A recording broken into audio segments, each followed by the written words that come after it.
It's time to talk sports. Greyhound racing, horse racing, and sports betting with your host, Kip Kiefer. Don't just watch the action. Get out to Birmingham Greyhound Racing and put a bet on it. Here are today's tips and strategies to help get you in the winning game. Now, here's Kip Kiefer. Hey everybody, welcome to Talking Sports, our weekly excursion into everything exciting in the world of sports and racing. We are brought to you by Birmingham Greyhound Racing. The gates just opened for a huge Saturday.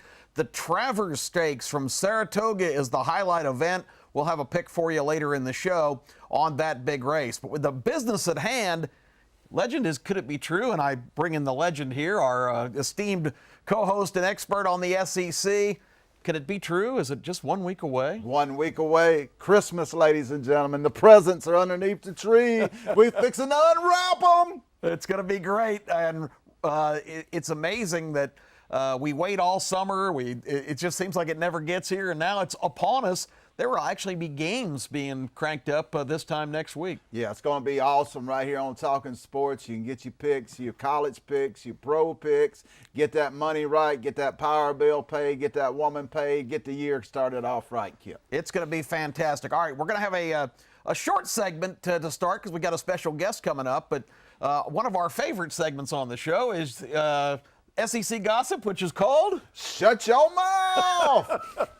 And you have a couple items that you were anxious to talk about this week because in a couple of different reports, one of them indicated that your main man, Nick Saban, is achieving some of his success by cheating. Shut your mouth, Kip. Shut your mouth. You know, this really irritates me, Kip, when I seen this story, how a anonymous a source. Coach, That's what we call it in Washington. Source said that Nick Saban is achieving his greatness because he's cheating. Now, this is the most ridiculous thing I ever heard in your life. Maybe back in the Shula era, the Bowes era, I could have believed this. But Alabama is a machine, ladies and gentlemen. We produce millionaires. We don't have to cheat. All we got to do is just hit the dial on the telephone and pick it up and say, you want to come? And they lining up to come. You ain't got to cheat at Alabama. Now, there's some of these other SEC schools, that might be a different story, Kip. Well, in that same survey of anonymous coaches, which was kind of interesting, there was also suggestions that Nick Saban's a great recruiter, but not necessarily a great coach. Well, I know one thing. Last year when he changed from Hurts to Tua, everybody was calling him a great coach, saying it was a revolutionary move by a great coach. You got 5 national titles at Alabama. You got a national title at LSU. Let me give you a little hint there, Kip. Recruiting is coaching. John Wooden said at UCLA to a reporter, they asked him, what is the secret of your success, Mr. Wooden? He said, talent, Kip, talent. And Nick Saban brings talent, and when you recruit, that's a big part of coaching. So, bad comment. And the way the program is operated and run, it's a well-oiled machine. And believe me, that has a lot to do with the success there. And you touched on it.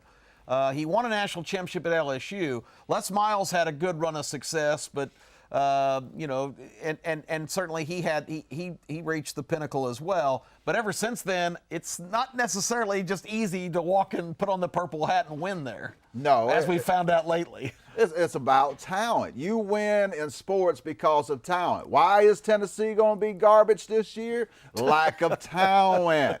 Why in the world is Arkansas might win 4 games this year? Lack of talent. That is bad coaching there before you get on the field. Give me great players and I'll be a great coach. Let's talk about the decision that's come down this week. As we predicted here on the show, Urban Meyer escapes the pink slip and gets a basic slap on the wrist, a 3-game suspension. What's your take? Well, Urban Liar instead of Urban Meyer. I mean, he sat up there yesterday in a news conference just as smug as he could be, saying, well, I did nothing wrong. I mean, this is ridiculous, and Ohio State deserves all the criticism and mockery they get this year in college football. All I want to know, Kip, if they win the national title, are they going to have them to the White House?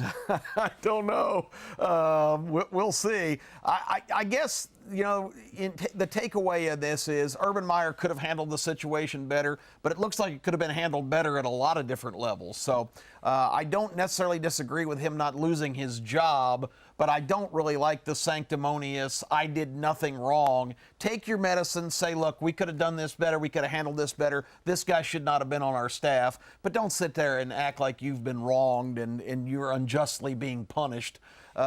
He's going to be back in time for week 4, which I think is the TCU game. So I think Ohio State will be fine in these 3 opening. cupcakes and Urban's back. That's right. Anyway, we're going to take a break. When we come back, one of those experts from the desert is going to join us. We're going to get Las Vegas' take on the SEC and Alabama and Auburn, everything coming up for a week out from the season. Case Kiefer's going to join us. Stay with us right after this.